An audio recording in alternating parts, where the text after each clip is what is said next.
I'm Kim McIntosh, and I teach biology at Shadow Mountain High School.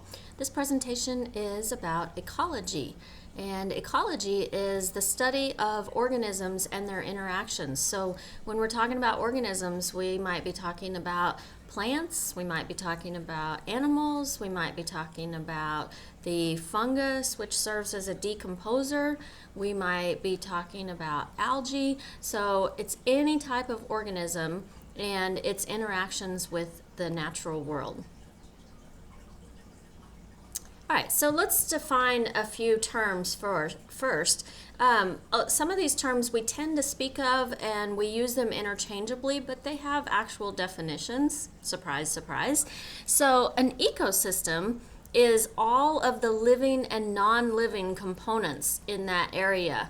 So an ecosystem we can talk about on a very large scale, so we can talk about the Earth ecosystem, and we can also talk about it on a small scale. So we could be looking at the ecosystem of a lake or a river, but it does include the living, the animals, the plants, and the non-living components, so the rocks and the water and things like that. All right, a community, that's all of the species that interact with each other. So when we talk about a community, we're not talking about just one species, we're talking about all the species that are there interacting with each other. So like in this picture right here, we see the ants and we very quickly see that, okay, there's a species of ants here, but they're on that plant, and that plant is a species as well.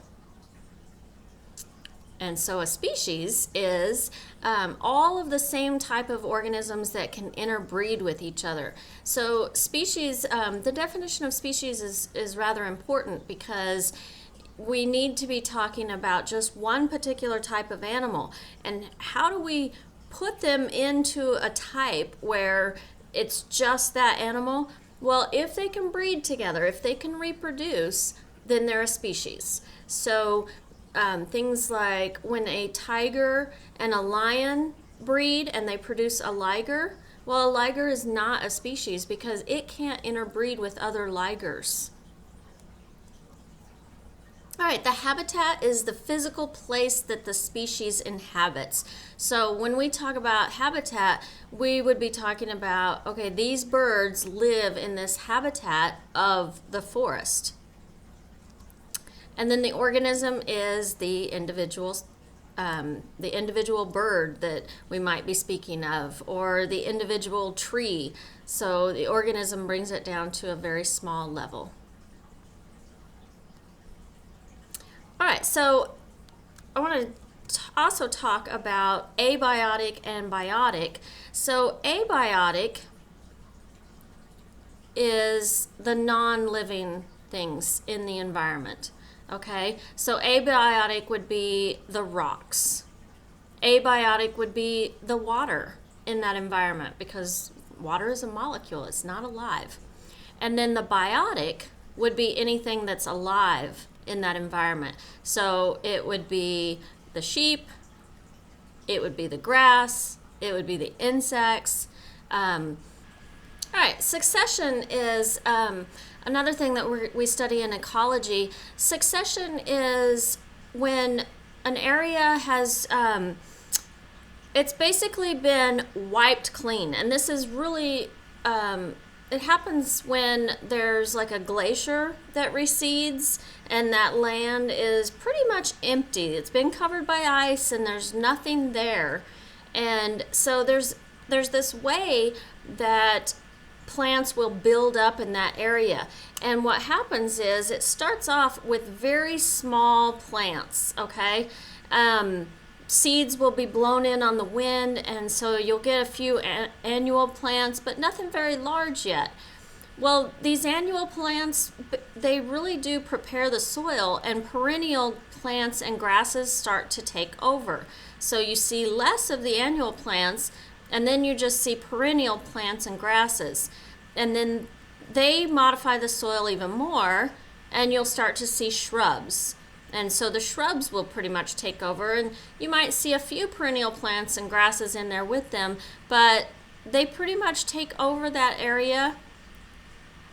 And then softwood trees and pines will start to grow. The soil has been amended or modified enough to where the trees can start to grow there.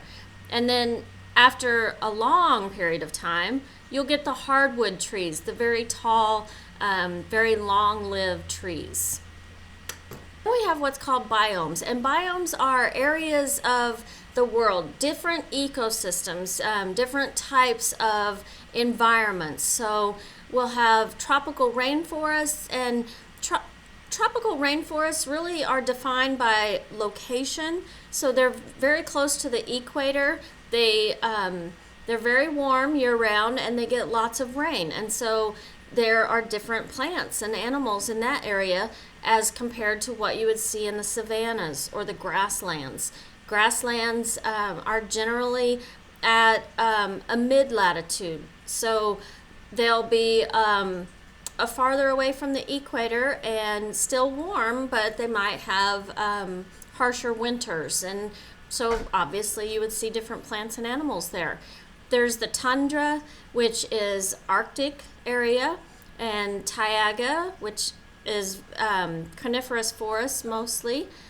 We have estuaries where the water from rivers meets the ocean. We have deserts, which we live in here in Arizona, and they get very little rainfall, and it's very warm. So definitely a different type of plants and animals live there. We have wetlands, and wetlands are really areas where there are a lot of plants and animals, but also an incredible amount of water. And so in wetlands, it's almost difficult to tell the difference between where the water stops and the land starts, because the land is so wet. There's deciduous forests, and then we have the marine ecosystems and the freshwater ecosystems. And you're going to be taking a much closer look at biomes in some of the assignments for the class.